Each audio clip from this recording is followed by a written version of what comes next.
बहुत समय पहले की बात है। किसी गांव में एक गरीब ब्राह्मण रहता था। एक दिन उस ब्राह्मण के घर कुछ अतिथि आए। ब्राह्मण की स्थिति इतनी खराब थी कि उन अतिथियों को खिलाने के लिए घर में अनाज तक नहीं था। इस स्थिति को लेकर ही ब्राह्मण और उसकी पत्नी के बीच थोड़ी कहासुनी होने लगती है। ब्राह्मणी कहती है, तुम्हें पेट भरने योग्य अनाज कमाना भी नहीं आता है। इसी का नतीजा है कि आज घर में अतिथि आ खड़े हुए हैं और हमारे पास उन्हें खिलाने के लिए कुछ भी नहीं है। इस पर ब्राह्मण अपनी पत्नी से कहता है, कल कर्क संक्रांति है, मैं कल भिक्षा लेने के लिए दूसरे गांव जाऊंगा। वहां एक ब्राह्मण ने मुझे आमंत्रित किया है। वह सूर्य देव की तृप्ति के लिए कुछ दान देना चाहता है। तब तक जो कुछ भी घर में है उसे आदर सत्कार के साथ अतिथियों के सामने रखो। ब्राह्मण की यह बात सुनकर ब्राह्मणी कहती है, तेरी पत्नी होकर मैंने कभी सुख नहीं भोगा है। न कभी खाने को मेवा मिष्ठान मिला, न ही धन के वस्त्र और आभूषण। आज तू कह रहा है कि जो भी घर में पड़ा हो वो अतिथियों के समक्ष रख दो। जब कुछ है ही नहीं तो मैं उनके सामने क्या रख दूं? पड़े हैं तो बस एक मुट्ठी तिल, तो क्या अतिथियों के सामने सूखी तिल रखना अच्छा लगेगा? पत्नी की यह बात सुनकर ब्राह्मण कहता है। ब्राह्मणी, तुम्हें ऐसा बिल्कुल भी नहीं कहना चाहिए। कारण यह है कि इच्छा के अनुसार किसी भी मनुष्य को धन की प्राप्ति नहीं होती है। जरूरी है तो पेट भरना, और पेट भरने योग्य अनाज तो मैं ले ही आता हूँ। अधिक धन की चाहत अच्छी नहीं। ऐसी इच्छा का तुम्हें त्याग कर देना चाहिए।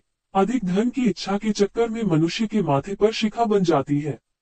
माथे पर शिखा वाली बात सुन ब्राह्मणी बड़े ही आश्चर्य से ब्राह्मण से पूछती है, अधिक धन की इच्छा में माथे पर शिखा हो जाती है? मैं कुछ समझी नहीं, जो भी कहना है खुलकर कहिए।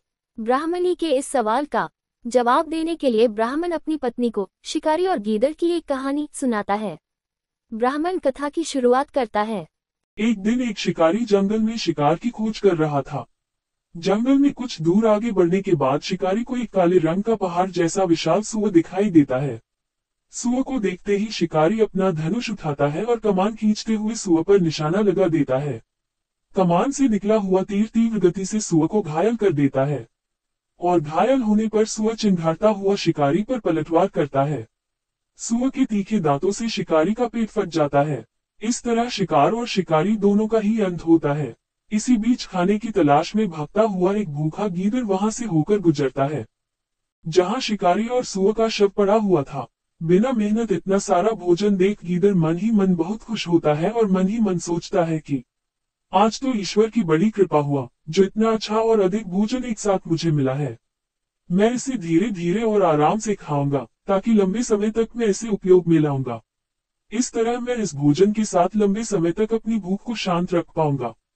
इन सभी बातों पर विचार करते हुए गीदड़ सबसे पहले छोटी छोटी चीजों को खाना शुरू करता है। तभी उसे शिकारी के मृत शरीर के पास धनुष पड़ा दिखता है।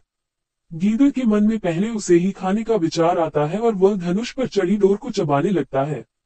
गीदड़ के चबाने से धनुष पर चढ़ी डोर टूट जाती है और डोर के टूटने से धनुष का एक सिरा वेग के साथ गीदड़ के माथे को भेदता हुआ ऊपर निकल आता है। गीदड़ के माथे को भेद कर धनुष का जो सिरा गीदड़ के सिर पर निकल आता है, वह ऐसा प्रतीत होता है मानो गीदड़ के माथे पर शिखा निकल आई हो। घायल होने के कारण कुछ देर बाद गीदड़ की भी मौत हो जाती है। इतना कहते हुए ब्राह्मण कहता है, ब्राह्मणी, इसलिए मैं कहता हूँ कि जरूरत से अधिक लोभ से माथे पर शिखा आ जाती है। ये कथा सुनने के बाद ब्राह्मणी कहती है, ठीक है, अगर ऐसी ही बात है तो घर में जो मुट्ठी भर तिल पड़े हैं उन्हीं को मैं अतिथियों को खिला देती हूँ। ब्राह्मणी की यह बात सुनकर ब्राह्मण संतुष्ट होता है और भिक्षा मांगने के लिए घर से बाहर निकल जाता है। वहीं ब्राह्मणी भी घर में पड़े तिल को धूप में सुखाने के लिए फैला देती है।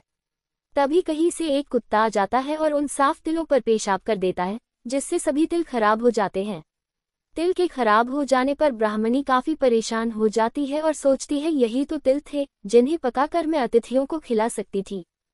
अब मैं क्या करूं? काफी देर सोचने के बाद ब्राह्मणी को एक तरीका सूझा। उसने सोचा कि अगर वह गंदे तिलों के बदले साफ तिल देने की बात कहेगी तो कोई भी आसानी से मान जाएगा। साथ ही किसी को भी इन तिलों के खराब होने की बात पता नहीं चलेगी। इस विचार के साथ वह उन तिलों को लेकर घर घर घूमने लगी। ब्राह्मणी की यह बात सुनकर एक महिला वह तिल लेने के लिए तैयार हो गई, लेकिन उस महिला का पुत्र अर्थशास्त्र पढ़ा हुआ था। उसने अपनी माँ से कहा कि इन तिलों में जरूर कोई न कोई खोट होगी, वरना कौन साफ सुथरे तिलों को गंदे तिलों के बदले देने के लिए तैयार होगा। पुत्र की यह बात सुनकर महिला ने ब्राह्मणी के तिलों को लेने से मना कर दिया। कहानी से सीख, हमारे पास जो भी होता है हमें उसी में सुखी रहना चाहिए। किसी के पास ज्यादा चीज देखकर दुखी नहीं होना चाहिए।